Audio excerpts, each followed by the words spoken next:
As we have one of our main free agents locked down, Brandon Nimmo is one of the big ones as well. And as for some reports that have been coming out, the Mets have been looking at some possible replacements for if they lose him in free agency. One of those options has come up as Michael Conforto, our old buddy drafted by us in the first round back in 2014. He was injured for the entire 2022 season, was a free agent, went completely unsigned. Let's take a look as to if the Mets should reunite with Michael Conforto.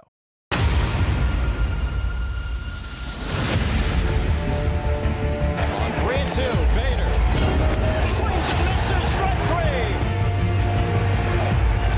He struck him out. 5 Met pitchers combined for the second no-hitter in New York Mets history. So Michael Conforto has played for the Mets and played for the Mets only. He was a pending free agent going after last season, but did not play at all this season due to an injury. Did not play well in 2021. And the Mets gave him the qualifying offer. He rejected it. First on as yes or no questions. Should the Mets reunite with Michael Conforto? Should this be a possibility? Yes, to an extent. Let's say a certain center fielder is brought back. You could shift Starling Marte back to his Gold Glove position of left field, and you could put Conforto back and right, because obviously the Mets do need some power from the left side, and you know he can play in New York. Yes, the last year of that Met tenure was not good. Do I love him to be the first option? No. But if circumstances come down to it, I wouldn't hate it. I wouldn't love it, but obviously it would have to be involved around a certain center fielder, which we'll get to later. In a surprising answer, my answer would be no as far as bringing back Conforto, especially with the premise of using him as a Brandon Nimmo replacement. We've talked so much about trying to shake up the core, get some different guys in here to hope for a different result. I just don't think that going back to a former Met is the way to go. I think that Michael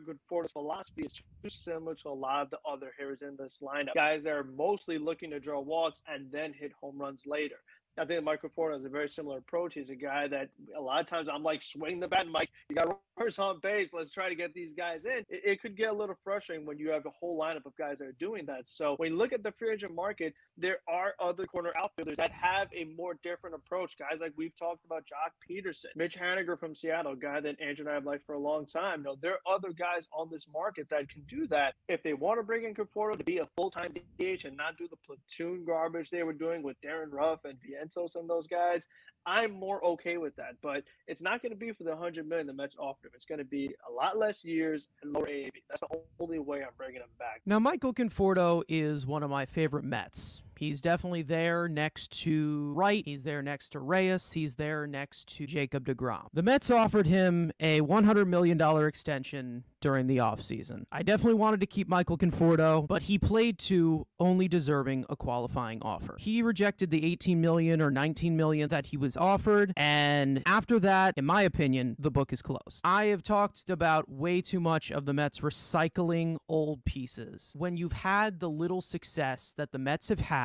with a lot of these pieces being key contributors, as good of a player as they are or as bad as a player as they are, you just cannot keep recycling the same thing over and over and over again. Now, as for what we're hearing from these reports with the Mets, it looks like he's just being treated as a Nimmo replacement. If it was bringing Nimmo back and then possibly adding Conforto to maybe replace Naquin, sure. But I don't think he's going to be making Naquin money to replace him. I also don't think that Michael Conforto can succeed as a DH. I don't think he'll be remotely as close as bringing into any value as a designated hitter. Do you think Canna would be better suited in that role, or even Marte to keep him more healthy? I mean, just so you could just get the most out of all the guys on your roster. I personally see Conforto as more of a balanced player compared to Canna. I don't think they're as similar as people think they are. I think that Conforto's a little bit more of a guy who has to play every day and be in a more controlled position than Mark Canna can be. Canna does have his limits, but he is someone who is known to play 2 every 3 days. That was something that he did in Oakland a lot. I think that was one of the eye-opening reasons why they brought him in, was because of the versatility he could provide. Basically just one position he's been completely cornered in for the last few years of his career. I just don't think that it's a fit here, mainly because of how I feel about Starling Marte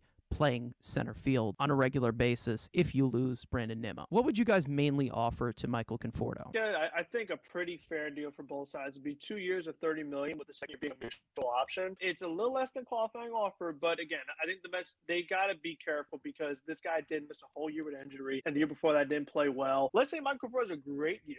I mean, and he wants to opt out. He could get that $100 million that he was going to get earlier. I think it works out for both sides where they do a mutual option that second year. I think that's pretty fair. I would fight for it to be a team option because let's say he does hit the shit again and the Mets have the ability, even though with the mutual, they have that as well in the player. But let's say he does have a good year and the Mets have the power because obviously Marcana's deal ends after this season. So, hey, worst case, if he has a good season, you shift him back to maybe his original position in left field. Have a replacement for, so probably want it to be a mutual. Even coming off the injury, probably going to be 15, anywhere from 14 to 15 AAV per season. I would say if you want to model it around something, I'd say something similar to maybe what the Yankees gave to Rizzo. Was it $32 million 2 years or whatever? Something like that. And then there was a player option in the second year. But as for bringing him in as one of the top choices to replace Nimmo, I think the Mets need to look somewhere else. I think at this point, they need to move on. As a Mets fan that has seen a lot of center fielders play out of position or they just don't belong there, I really need the Mets to prioritize Nimmo in center field. Practically, they don't really have a choice in the matter of center fielders to bring. Unless they actually trade some assets away, Brandon Nimmo is the only guy that is 100% able to play center field as a center field option. Now, maybe this could benefit the Mets because Conforto, he does have a very similar approach to Nimmo and guys like Canna,